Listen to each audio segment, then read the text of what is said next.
Hi, I'm SharpFLA, and I wanted to do a quick video talking about a film that I recently made called You Make Loving Hard. It's something that I cranked out in only about 3 days, pretty spontaneously, but I thought it had a lot of useful information that you'd probably gain something from.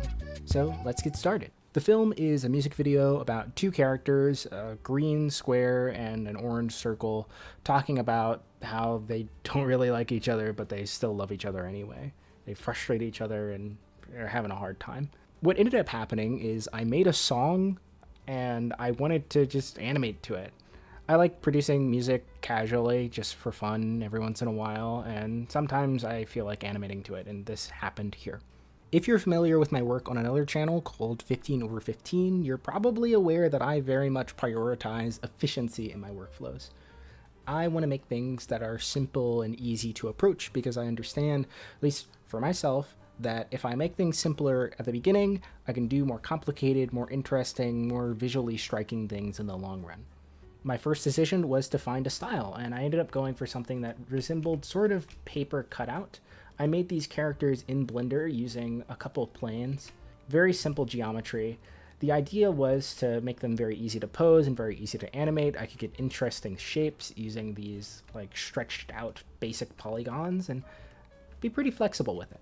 Something that I find important to be aware of is how my style affects the level of jank that I can get away with. If I was doing something more realistic, more grounded, I probably couldn't do as much janky stuff as I ended up doing in the animation as this thing. I would be restricted by my style. I'd be forced to make something that's a little bit more polished, and I couldn't be as experimental. But with this, I can still make stuff that's interesting, visually striking, but much easier to produce. The rigs are super simple, very straightforward. There's only a handful of controls. If I go into this guy here, I can move the mouth around, I can move the eyes around, I can move the eyebrows around, and I can like scale the whole head, pose the legs. This is my body main controller, this shoulder controller, and this one for the hands. And this is all I really had to get all the poses that I wanted to have for this animation. This was plenty enough because the style that I was going for allowed for me to just do stepped animation. That's where instead of interpolating between keyframes where you get smooth motion, you just kind of do it like you do in 2D animation. It's basically individual drawings, but in 3D. My main goal with this project was to simplify the animation process so I could make cool looking animation to go with my music. The easier it was to revise and change things, the better. Let's go and talk about the actual animation itself. Here's my animation project file. What I ended up doing was doing a pass of the entire animation just on the characters' bodies first, and then going back and doing the facial animation. So I'll play that. This workflow is called layered animation. We're doing animation on one level at first, and then going back and adding details on top of that. This is common in pretty much every single pipeline because it simplifies your approach, makes it easier to do the broad motions, and the details come naturally out of that. If we take a look at this view over here, we can see that the characters are kind of just scaling and moving around in space. There's no real Z depth, even though it looks like there's depth from the camera. So if we look here, it looks like they're moving around in the space, but they're just scaling and transforming. It's all kind of an optical illusion. I did my first pass of animation just straight ahead. One pose after the next, all through until I reached the very end before I added any details, any of the facial animation or the arm positions or anything like that. Straight ahead animation is a really good way to get very interesting, swoopy, fluid movements. But it does run into some issues in certain things, like if you need to hit a particular position, like if your character needs to like grab a specific object or interact with another character in a specific way, it can be hard. Because my rigs and my style was so simple, it wasn't too big of an issue here. Another thing that mattered a lot to me in this project was having a strong understanding of my animation principles. Really, you can do whatever simplifications that you want. If you can't perform good animation, then it's going to be really tough for you to make something that your audience is going to engage with. The main principles that I relied on here were arcs, favoring, and opposing motion. Two of those are technically not animation principles, at least not on the book, but I kind of treat them as ones. Arcs are simple. If you're an animator, you're probably familiar with the idea of an arc. Things don't move on straight paths. If you were going to extend your arm out, you'll see that your hand moves on an arc. It's pivoting on an axis. But this applies to things that aren't even necessarily pivoting. If we take a look at this green character here, we'll see that if we trace out their path, they're moving on this big arc down here. It's not a straight line up and down. It's curving. And that makes the motion overall a lot more interesting. I've had people say that I have particularly archy, kind of swoopy animation. So the amount that you need to go for that in yours will vary depending on your personal taste. I go for more, but it kind of makes my stuff look like, I don't know, one of those TikTok actors. Next, let's talk about favoring. So favoring is pretty much when you ease more towards one key pose rather than another. You're kind of biasing your animation a particular direction. This is really useful for making things feel extra snappy. When you bias a certain way, it feels like it just kind of rushes over there, but it doesn't feel like a jump. Like if we look here at this section of animation, the orange guy is pushing their arms out, and we go down from this pose all the way down here on the arm, all the way out to this pose, and sort of ease into it. We're really favoring that top pose. Same here. We push out a little bit on this arm, and then jet out, and then ease into it. This is a kind of thing that I learned from watching a video essay by animator Jeremy Polgar. I'm sure to talk about this 1,000 times in all of my videos because it is probably the most influential individual lecture that I've seen in my entire animation career. He talks about full limited animation, which is a style common to anime, particularly studios like Studio Trigger, where they use minimal drawings, big spacing, and lots of easing to make drastic poses feel like they connect in a fluid way. You should go watch it. I'll have it linked in the description. It's great.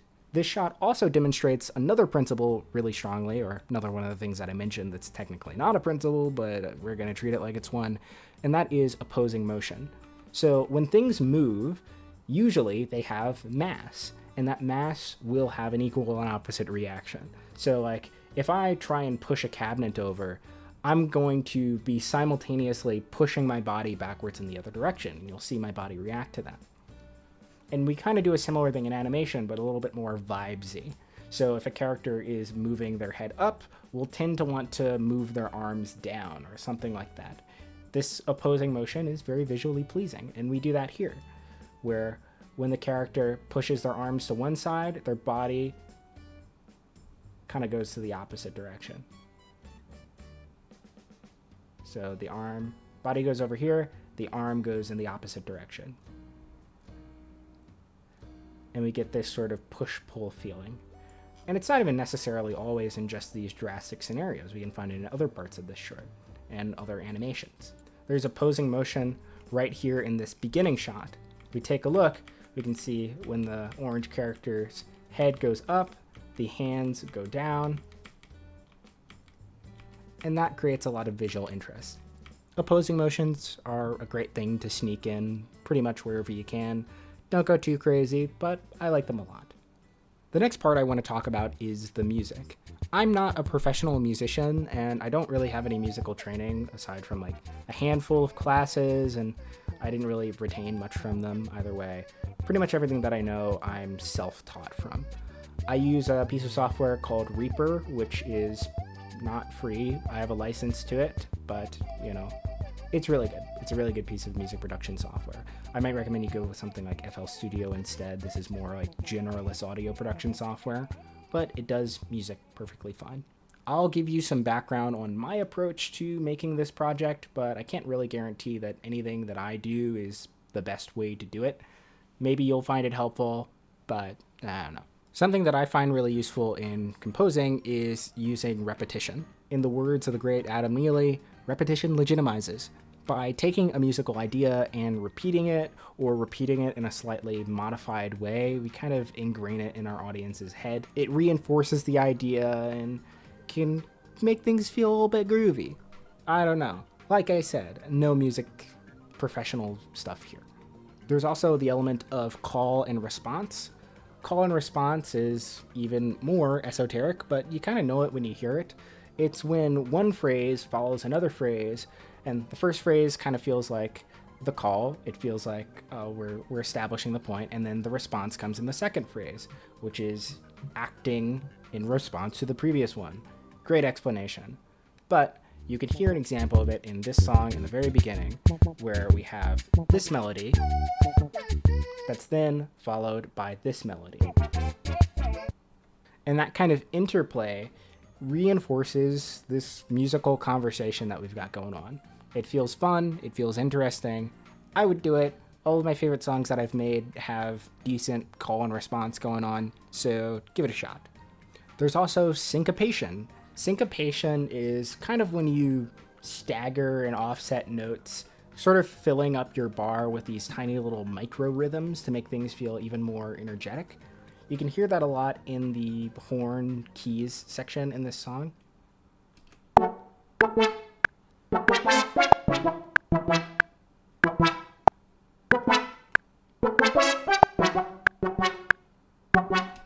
This section has a bunch of these tiny little micro rhythms going on.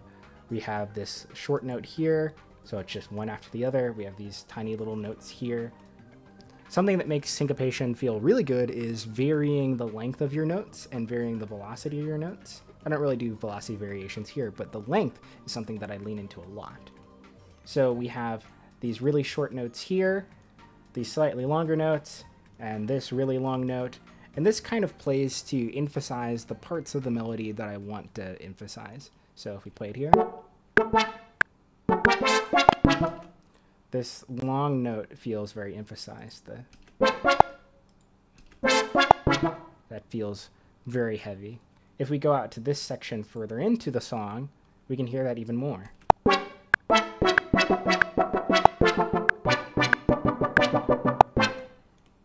We can hear that at this part,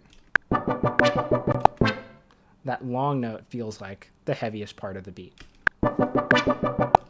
And all these tiny little micro bits that we have going on make things feel super energetic, super lively, and contribute to the whole song. Another thing is the relationship between the bass drum and the bass instrument.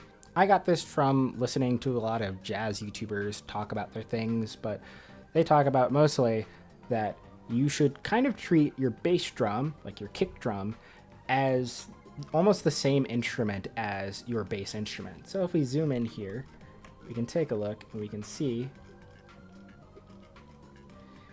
here is our bass instrument and here is our bass drum.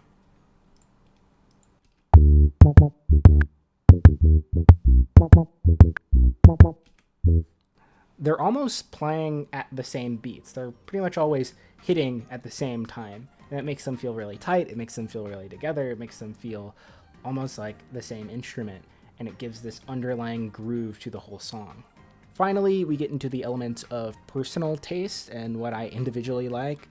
I'm very much a fan of chiptune-y, low-res, minimalist sounds and arrangements. It helps me focus more on my musical ideas and get less wrapped up in orchestration and sound design. Not that those are necessarily bad things to do, it's just not what I like to focus on musically. By tearing away all the extra bits, at least the extra bits to me, I can just zero in, make a melody that I like, make a counter melody that I like, and then have that all interplay with some decent chords, some decent drums, and some decent bass. Tearing stuff down and simplifying is not a bad approach. You can find some complex ideas in the most simple of approaches. To wrap everything up, be spontaneous. Try some stuff. I finished this project in 3 days, on a whim pretty much, and it's one of my favorite things I've made in a long while. I don't think that I'm a particularly amazing musician, but I still give it a shot. I still produce things when I have the time because it's something that I want to try out. I've got ADHD, I've got really bad trouble focusing on projects and making things consistently. So whenever I have the opportunity to focus on a new thing and make something that I think might be cool, I take it. I let it be what it's gonna be. If I finish it, I finish it. If I don't, I don't. Who really knows? As long as I try, that's what matters to me. Don't be afraid to fail or make something cringe because everybody does that and everybody needs to start somewhere. Thank you for watching. If you like this video, you should check out the 15/15 channel that I do with my collaborator Genus, where we make videos talking about films that we made in a week for 15 weeks straight. There's way more specific information on how we approach filmmaking, how we do animation, software, all that kind of stuff over there. But I really appreciate you watching me here. Please give this video a like, subscribe, comment, and bye.